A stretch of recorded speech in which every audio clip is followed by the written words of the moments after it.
오늘의 말씀 본문은 마가복음 2장 13절에서 17절입니다. 예수님께서 다시 호수로 가셨습니다.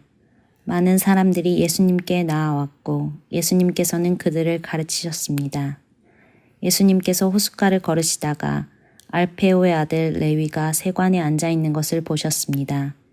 예수님께서 그에게 말씀하셨습니다. 나를 따라오너라. 그러자 레위는 일어나서 예수님을 따랐습니다. 예수님께서 레위의 집에서 식사를 하고 계실 때였습니다. 여러 세리들과 죄인들이 예수님과 그 제자들과 함께 식사를 하고 있었습니다. 왜냐하면 이런 사람들이 예수님을 많이 따랐기 때문입니다. 바리새파 율법학자들이 예수님께서 세리들과 죄인들과 함께 식사하시는 것을 보고 제자들에게 물었습니다. 어째서 너희 선생님은 세리와 죄인들과 먹고 마시느냐? 예수님께서 이 말을 들으시고 그들에게 말씀하셨습니다. 건강한 사람에게는 의사가 필요 없고 병든 사람에게 의사가 필요한 것이다. 나는 의로운 사람을 부르러 온 것이 아니고 죄인들을 부르러 왔다. 여러분, 지난 이틀간 기도에 참여하셨는데 어떠셨나요? 여러분 모두가 하나님 은혜 안에서 이 기도회를 함께 참여하시기를 간절히 소망합니다. 오늘 본문에서 우리가 주목해야 되는 단어가 하나 있는데요. 그것은 왔다라는 단어예요. 17절에서 예수님이 나는 선한 사람이 아니라 악한 사람을 부르러 왔다라고 말씀하셨죠. 예수님이 말씀하신 선한 사람과 악한 사람이 누구인지 따져보기 전에요. 우리는 예수님이 어떤 의도로 나는 왔다라고 말씀하셨는지 생각해 보아야만 합니다. 이 말씀 속에는요, 구체적인 목적이 있어서 왔다라는 의미가 담겨 있어요. 예수님이 이 세상에 오신 목적이 무엇일까요? 예수님은 메시아의 역할은 물론이고 이스라엘 백성의 하나님 역할을 감당하기 위해서 오셨습니다. 다시 말해서 예수님은 하나님으로서 자신의 백성을 구원하고 그분의 영광을 나타내실 뿐만 아니라 그분의 나라를 세우기 위해서 오셨어요. 보통 이런 일을 하시는 하나님의 모습을 목자의 이미지에 비유하곤 했죠. 자신의 백성들을 잃어버린 양으로, 그리고 하나님 자신을 그 양을 찾아다니는 목자로 나타내셨습니다. 에스겔 34장 11절 12절이 그런 하나님의 이미지를 잘 나타내 주는데요. 제가 이 말씀을 한번 읽겠습니다. 나 여호와의 말을 들어라. 내가 친히 나의 양떼들을 찾아내어 그들을 돌볼 것이다. 목자가 흩어진 양떼들을 찾아 그들을 돌보듯이 내가 나의 양떼들을 돌볼 것이다. 구름과 어둠이 가득한 그날에 사방으로 흩어진 모든 곳에서 내가 그들을 구해낼 것이다. 보통은 목자 이미지를 사용하시는데 오늘 본문에서 예수님은요, 목자가 아니라 의사의 이미지를 사용해서 자신의 역할을 소개하고 계세요. 예수님은 자신을 여기저기 돌아다니고 상처 입은, 아프고 보기 흉한 그런 모습의 환자들이 가득한 병원 안에 의사로 나타내시는데요. 실제 예수님은 자신을 찾아온 병자들을 일일이 마주 보시면서 어디가 아픈지 물어주셨죠. 상처에 손을 대서 만져보고 치료해 주셨잖아요. 여기서 말하는 병자를 물론 꼭 몸이 아픈 사람들만 의미한다라고 생각할 수는 없습니다. 그 당시 사람들이 보기에 무엇인가 문제 있고 가까이 하기에는 꺼려지는 그런 모든 사람을 다 병자라는 단어 속에 담고 있어요. 쉽게 말하자면 옳지 못한 사람들로 취급되어서 함께 어울려서는 안 되는 그런 사람들을 언급하고 있는 거죠. 그 중에 한 부류가 오늘 본문에서 예수님이 만나셨던 레위와 같은 세리들입니다. 레위는 가버나움이란 동네에서 해변을 따라 놓여진 도로 한가운데서 통행세를 받고 있었어요. 그곳은 유대 지역을 나눠서 통치하고 있던 헤롯 안디바, 그리고 그의 형제인 헤롯 빌립 두 왕이 다스리고 있던 두 지역이 맞닿은 경계선이었어요. 이곳에서 세리들이 세금을 걷어들이면 방금 말씀드렸던 두 유대인의 왕은 물론이고요. 로마 제국의 국고로 보내져서 나라 살림을 하는데 사용되었습니다. 이스라엘 백성들이 볼 때는 세리들은요, 자신들의 나라를 무너뜨린 원수들의 하수인 노릇하는 매국노 같은 사람들이에요. 그러니 세리들을 가까이에서는 안 되는 부류로 취급하는 건 너무 당연한 일이었겠죠. 그런데 오늘 본문에서 예수님은요, 그들을 만나셨고요, 가까이 하셨고 함께 어울리기로 결정을 하셨어요. 그리고 레위의 집에 들어가십니다. 레위가 초대한 세리와 죄인들이 가득한 집안에서 한 상에 둘러앉아서 그 사람들과 이런저런 이야기를 나누시고 기분 좋게 식사까지 같이 하셨어요. 당시에 예수님은 수많은 사람들이 주목하는 공인이었습니다. 당연한 결과였을 건데요. 수많은 병자들을 치료해 주셨잖아요. 가는 곳마다 귀신을 쫓아내 주셨잖아요. 놀라운 일들을 많이 하셨죠. 그러니 사람들이 예수님을 쫓아다니고 주목할 수밖에 없죠. 그런데 그런 예수님이 절대로 어울려서는 안 되는 사람들과 함께하고 계시는 거예요. 이 모습을 불쾌하게 여기는 사람들이 있었습니다. 그래서 예수님께 찾아와서 항의하기 시작했어요. 그런 사람들에게 예수님이 17절에서 이렇게 대답을 하시죠. 나는 의로운 사람을 부르러 온 것이 아니고 죄인들을 부르러 왔다. 여러분, 예수님이 무슨 의미로 이렇게 말씀을 하셨던 걸까요? 하나님께서 악한 사람들을 좋아하시니 그들이 계속 악한 상태로 살아도 된다, 이렇게 말씀하신 걸까요? 그렇지 않죠. 하나님은 악한 사람들을 사랑하십니다. 그렇기 때문에 그들을 악에서 구하기를 원하세요.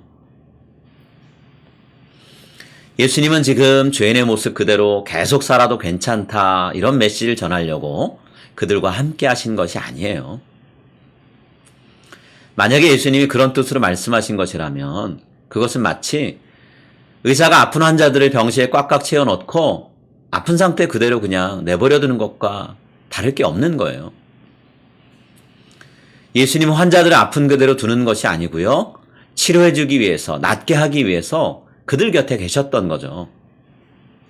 이것이 17절 앞부분에 예수님이 말씀하신 내용에 담겨있는 의미인데요.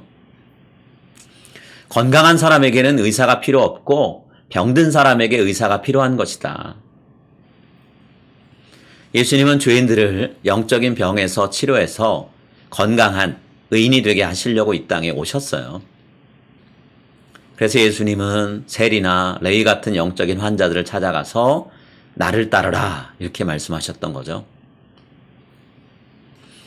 예수님은 그 사람들을 곁에 두시고 이전에 살던 방식이 아니라 새로운 삶의 방식을 선택하도록 그들의 삶 가운데서 일하시고 변화시키실 것이었어요. 그러는 과정에서 그들은 죽음과 같은 경험을 하겠죠. 내려놓고 포기될 것들이 생길 거예요. 하지만 그들이 이전에 누리지 못했던 새 생명을 얻게 될 겁니다. 죄인으로 살던 이전의 모습은 사라지고요. 예수님이 원하시는 의인의 모습이 그들 사람 모습 가운데 하나씩 하나씩 나타날 거기 때문이죠. 여러분, 오늘 내가 예수님께 치유받아야 되는 인생의 질병이 있다면 그건 어떤 것일까요? 예수님 곁에 있으면서 내가 죽음을 경험해야만 하는 것이 있다면 그건 어떤 것일까요? 예수님의 손길이 닿아서 살아나야만 하는 부분이 있다면 그것은 무엇일까요? 예수님은 저와 여러분들의 질병을 치유하고 건강을 회복하게 하시는 의사로 이 땅에 오셨습니다. 우리들이 죄에 물든 삶에 대해서는 죽고 하나님의 말씀으로 새롭게 살게 하시려고 우리를 살리시기 위해서 이 땅에 예수님이 오셨어요. 그 예수님과 함께 동행하는 삶을 살아가시는 우리 모두, 저와 여러분이 되기를 간절히 소망합니다.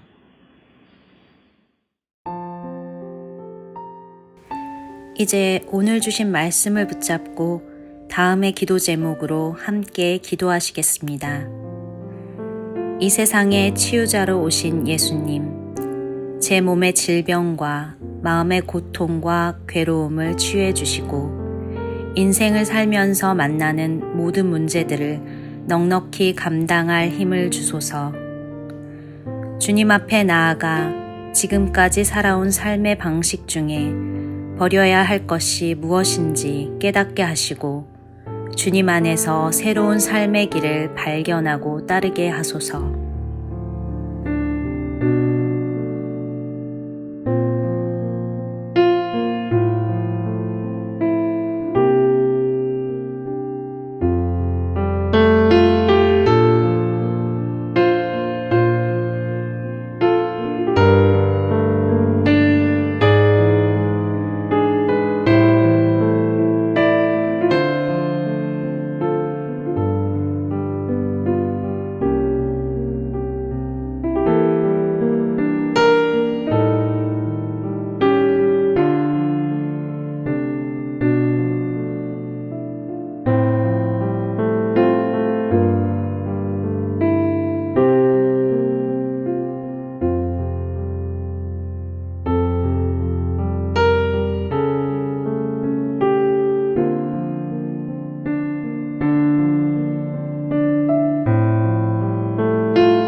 이제 오늘의 합심 기도 제목을 따라서 함께 기도하겠습니다. 나 중심의 신앙생활을 벗어나 하나님의 관점으로 자신과 이웃과 온 세상을 바라보며 섬기게 하소서. 예수님을 본받아 세 속에 물들지 않고 세상 속에서 선한 영향력을 끼치는 거룩한 성도가 되게 하소서. 세상으로부터 비난과 외면을 받는 교회가 아닌 세상의 존경을 받는 교회 공동체를 이루게 하소서.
이제 다음 기도 제목을 놓고 함께 기도하겠습니다. 가정, 지역사회, 민족, 국가 간 서로 대립하며 해하고 죽이는 살인, 폭력, 전쟁 문화가 사라지게 하소서. 자연재해와 인재, 그리고 잘못된 통치로 인해 생기는 가난하고 고통스러운 삶의 고리를 끊어주소서. 함께 나누고 베푸는 문화가 하나님의 은혜를 아는 그리스도인들을 통해 곳곳에서 일어나게 하소서.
이제 다음 기도 제목을 놓고 함께 기도하겠습니다.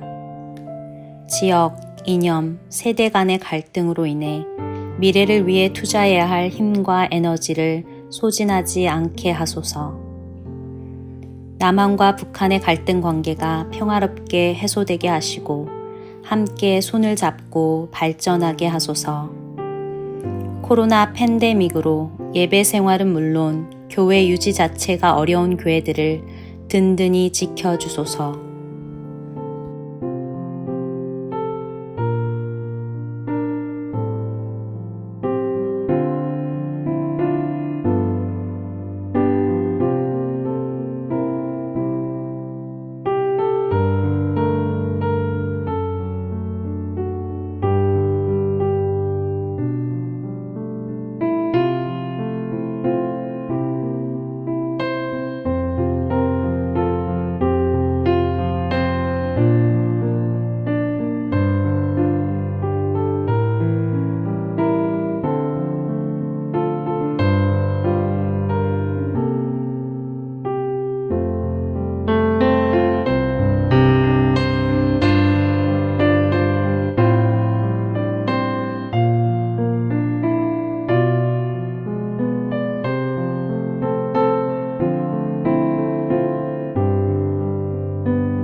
이제 자신과 가정을 위한 기도 제목을 놓고 함께 기도하겠습니다.